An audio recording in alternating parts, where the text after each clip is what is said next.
He had nothing, just two fists and a dream that refused to die. In the small coastal village of Labangal, nestled in the shadows of General Santos City in the Philippines, the days began with the hiss of boiling water and the quiet clatter of flip-flops against dusty cement. People rose early because the sun didn't wait for the poor, neither did hunger. Jomar was 11, skinny as a broomstick, with skin darkened by sun and soot. His eyes, however, those didn't belong to a boy who'd been beaten down by poverty. They held something reckless, a flicker, a hunger that rice and fish couldn't fill. Every morning, after helping his mother sort dried fish by the roadside, he'd sneak off behind the house where coconut trees bowed under their own weight. There, in a clearing hidden from the world, he had built his sanctuary. He called it his ring, though it was nothing more than a square made from twine tied around 4 bamboo poles. He'd wrapped his hands with pieces of old cloth and punched the humid air with all the fury of someone fighting ghosts. Left jab, right hook, pivot, duck. Again, again, again. There was no coach, no crowd, only the buzz of insects and the rhythmic thud of his bare feet against dirt. He imagined applause. He imagined lights. He imagined his name being called in an arena where people stood for him, not out of obligation, but admiration. Jomar didn't know how he'd first seen the video. Maybe it was a neighbor's phone. Maybe one of the older boys had shown it to him. But once he saw Manny Pacquiao, bare-chested, sweat glistening, arms raised after a knockout, he was never the same. He didn't just admire Pacquiao. He inhaled him. Night after night, after his father had passed out from too much gin, Jomar would borrow a cheap phone his cousin left charging near the window. He'd sit in the corner of the room, knees tucked to chest, and watch grainy videos on YouTube, buffering endlessly, Manny ducking punches and landing counters like lightning. Each clip a lesson, each fight, a chapter in a book he could read over and over again. It was more than boxing, it was survival dressed in gloves. His mother watched him from the kitchen sometimes, the lines in her face deepening. She said nothing. She had her own dreams once, long buried under diapers and debts. She knew better than to interrupt a child when he still believed. The rest of the town didn't share her silence. They laughed, called him Jomar the shadow boxer, said he should focus on school, if not school, at least fish gutting, at least something useful.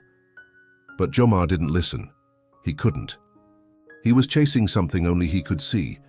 When the makeshift punching bag, a sack filled with rice husks, tore open one day, he stitched it back together with fishing line. When his shoes fell apart, he trained barefoot. When he ran out of cloth for his wraps, he used plastic bags. One afternoon, after a particularly brutal scolding from his father, who accused him of wasting time and shaming the family, Jomar ran out of the house barefoot. His nose was bleeding, his pride bruised. He sprinted until the pain in his chest replaced the one in his heart. He ended up by the shore, where the ocean stretched out like a secret he wasn't allowed to know. He sat there, staring at the waves that came and went, indifferent to human sorrow. And for the first time he let himself cry. "I will make it," he whispered to the sea. "I will get out. One day I will make them remember my name." The world didn't change for him, not overnight. His father still drank. The roof still leaked. Meals were still skipped, but something inside him had shifted. From that night on, Jomar trained with a new kind of violence, not toward others, but against fate itself.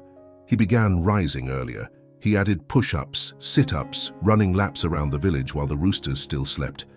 He studied Pacquiao's footwork like scripture. He learned to breathe through exhaustion, to smile through pain.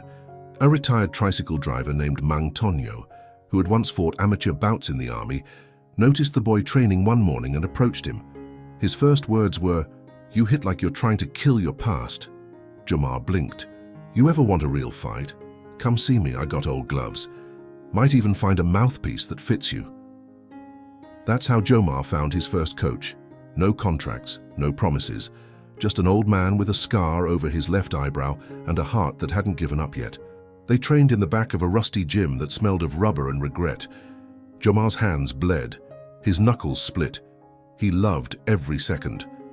By the time he turned 13, he had fought 7 local bouts. Barebones matches organized in town plazas under jury-rigged lights and shouting gamblers. He won 6. The 7th he lost on points. He never forgot that one. It hurt more than a punch ever could. In school he barely kept up. Math and English had no hooks, no footwork. But in the ring he was alive. He could read his opponents like an open book. Fear, arrogance, hesitation. He began dreaming not just of fighting like Pacquiao, but of meeting him, of standing before him and hearing him say, "You've got it, kid." It was absurd, ridiculous, a fantasy only a child could believe in. But Jomar did. And belief, as he'd learned, was a kind of defiance. One night, while massaging a bruise that stretched across his ribcage, he whispered to his mother, "If I ever meet him, I won't even speak. I'll just cry. Because he's not just a boxer, Ma. He's a door." She nodded, brushing his hair from his face. "I know," she said. "He was my door once too." So Jomar kept fighting, kept training, kept moving, because the world had taught him that most dreams were luxury items, things you put down when real life demanded your hands. But boxing was different. It wasn't an escape. It was a confrontation. And every punch he threw was an answer to the question the world kept asking, "Who do you think you are?" At 13, Jomar had already lived 1,000 lives. He had taken punches from boys twice his size, trained through fevers, skipped meals to make weight, and slept on gym mats that smelled like old leather, and dreams that never made it past the canvas. Still, none of it hardened him. It just made him sharper, hungrier. There was something about pain that clarified his vision. It cut through the noise. He didn't see his life as tragic. He saw it as preparation. The small victories stacked quietly. People in the barangay stopped laughing. They started pointing instead. Whispers turned into nods. Then into, "That boy can really fight." Even his father, usually too drunk to stand, started coming home just a little bit earlier on nights Jomar had matches. He never said much, but sometimes he'd leave a banana on the table. That was his way. One sweltering afternoon, while Jomar was shadowboxing shirtless in front of the gym, Coach Mang Tonyo came out with a flyer in hand, creased and half-smeared by sweat. He waved it like a flag. "There's going to be a national youth selection camp," he said, eyes squinting against the sun. "In Manila, sponsored by a foundation. They're scouting raw talent. You win a spot, they take care of your training, your meals, everything. Even school, real coaches, real exposure." Jomar stopped moving. His fists dropped, his breath caught in his throat. "And they're going to bring in legends to mentor the boys," Tonyo added, more slowly this time. "Manny might show." Silence. For the first time in months, Jomar felt his knees go weak, not from exhaustion, but from something heavier. Hope. The problem, as always, was money. The selection was free, but the transport wasn't. Manila was over 1,000 kilometers away. The fare was more than the family made in a week. Jomar didn't have a passport, didn't even have a birth certificate until a local volunteer helped process it last year. The dream had arrived, but like always, it came with a price tag he couldn't afford. That week, something remarkable happened. Word spread, fast. It started with Mang Tonyo, who dipped into his meager pension without blinking. Then the vendor who sold fish balls outside the school gave 50 pesos. A group of tricycle drivers pooled together enough to cover the ride to the ferry. One of the market ladies offered to cook dried tapa for the trip. It wasn't much, but it was everything. Poor people helping someone even poorer. That was how dreams survived in Jomar's world. The journey to Manila was long, noisy, and rough. Jomar didn't care.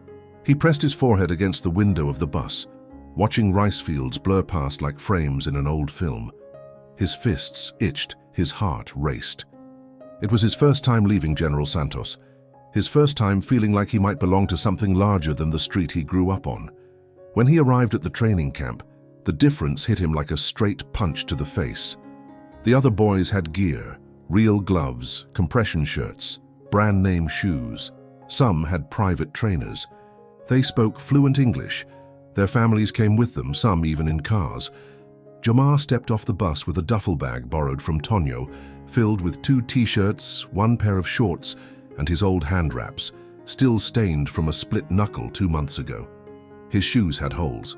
His shirt clung to his back with sweat and nerves. He felt like a ghost in a hall full of princes. But when he stepped into the ring, something shifted. The boy from Davao tried to intimidate him during sparring, threw wild hooks, shouted with each punch. Jomar didn't flinch. He studied the boy's rhythm, found the gap in his guard, and struck like lightning. A clean cross to the chin. The boy stumbled. Whispers followed. The trainers started taking notes. Over the next few days, Jomar became a problem. Quiet, quick, relentless. He didn't talk much. He didn't need to. His hands spoke for him, and they said, "Don't look down on me." After the final day of sparring, the head coach, an old man with a gold whistle and a clipboard like a weapon, read the names of the boys who would be selected to stay for the advanced training program. There were 25 slots. Over 200 had applied. Jomar's name was the 20th called. He didn't smile. He didn't jump. He just nodded, walked forward, and bowed. The coach raised an eyebrow. "You not excited, kid?" "I'm already in the fight, sir," Jomar answered quietly. That night, he slept on a real bed in a dorm with a ceiling fan. He was served adobo and rice with 2 eggs. He showered with warm water. It all felt foreign. He kept touching the blanket like it might disappear. The camp schedule was brutal. 5 a.m. runs, strength conditioning, technical drills, footwork, shadow boxing, bag work, sparring, classroom sessions, more sparring. His body rebelled. His bones ached. But he never missed a rep. Not one. He was climbing a ladder no one had ever told him existed. One afternoon, while cleaning his gloves, he overheard 2 assistant coaches talking near the lockers. "They say Pacquiao's coming next month," one said. "Just one day. Going to pick one kid to feature in his mentorship series. Big deal." Jomar froze. The word Pacquiao had a gravitational pull. It dragged every atom in him toward it. After that, he trained like something inside him had caught fire. He wasn't training to be noticed. He was training to be undeniable. He doubled his shadowboxing reps, practiced footwork during breaks, studied his opponents not just to beat them, but to understand them, why they punched, how they moved. He began mimicking Pacquiao's angles, his rhythm changes, his head movement, his ability to disappear, then reappear with a punch that stole breath. The coaches noticed. They started assigning him tougher partners, gave him one-on-one attention. He absorbed everything. Yet at night, he still knelt beside his bed and whispered the same words to himself, "Make me worthy. Just one chance. Let him see me." One morning, about a week before the scheduled visit, Coach Tonyo called. "I heard what you're doing," he said through crackling static. "I'm proud of you, Anak. Just remember, don't fight to impress. Fight to tell your story." Jomar said nothing, but the words sank deep. And so, every jab became a sentence, every combination, a paragraph.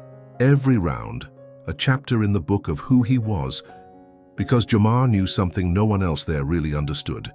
He wasn't just fighting to win.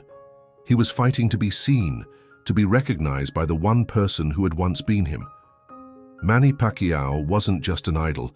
He was the boy Jomar used to be. Before the lights, before the belts, before the millions. The same dirt on his feet, the same rage in his chest, the same impossible dream. Jomar didn't want a selfie. He didn't want a scholarship. He wanted to stand in front of Pacquiao and say, without words, "You escaped the cage. Help me find the door." And when the day finally came, he would be ready, not with perfection, but with truth. The air in the gym felt thicker that morning, as if the walls themselves were holding their breath. Word had spread. He was coming. Not just a rumor this time. Not speculation whispered through locker room walls or passed between coaches in code. This was official. Confirmed. Final. Manny Pacquiao, the man whose name was spoken like a prayer in households, from the slums of Tondo to the mansions of Makati, was arriving at the training facility in less than an hour. The entire camp had transformed overnight. Staff were cleaning things that hadn't been cleaned in years. Flags had been hung, floors polished. Everyone had been issued fresh uniforms. They stood in formation, like a battalion awaiting a general, even though some of them had barely slept from the excitement. But Jomar hadn't slept because he couldn't. All night he lay in bed staring at the ceiling fan spinning above him. He felt calm in his body, but his mind wouldn't stop racing. It wasn't nerves. It was something deeper, something ancestral almost, like a loop of his entire life was playing behind his eyelids. Every bruise, every skipped meal, every second he had trained in silence had led here. Every voice that told him you'll never be more than a fisherman's son was suddenly in the room with him watching. He didn't eat breakfast. He couldn't. His stomach was too tight, knotted by a strange mixture of hope and fear. What if he didn't get noticed? What if he froze? What if Manny passed right by him? But another voice, quieter and steadier, rose inside him. You're not here by luck. You've earned this. When the car finally pulled into the parking lot, the silence in the gym became a sound of its own. Security walked in first, followed by 3 people in suits. Then, almost casually, like he wasn't carrying the dreams of millions on his shoulders, Manny Pacquiao walked in. Smaller than most expected, but his presence filled every inch of space. He didn't need height. His name stood 10 feet tall. He wore a simple polo, slacks, and a watch that probably cost more than Jomar's house. But his eyes were kind. Tired, perhaps, but kind. Jomar stood at the far end of the group. He didn't push forward. He didn't try to be loud. He stood still, his hands behind his back, eyes locked on the man he had followed since he was 6 years old. Pacquiao smiled as he greeted the young fighters, shaking hands, clapping shoulders, asking each one their name. Most replied in English. A few cracked jokes. Many stumbled over their words, grinning nervously. Then he got to Jomar. He paused for a second, studying the boy with the torn knuckles and eyes that looked like they hadn't blinked in minutes. "What's your name, son?" he asked gently. "Jomar," the boy said, voice barely above a whisper. "From General Santos." Pacquiao raised his eyebrows. "Same as me." Jomar nodded. There was a tremble in his throat. He could feel it rising, something ancient and wild. He fought it down. "You fight?" Pacquiao asked, already knowing the answer. "I live to," Jomar replied, his voice steadying. Something in that response made the champion smile. Not a polite smile, a real one.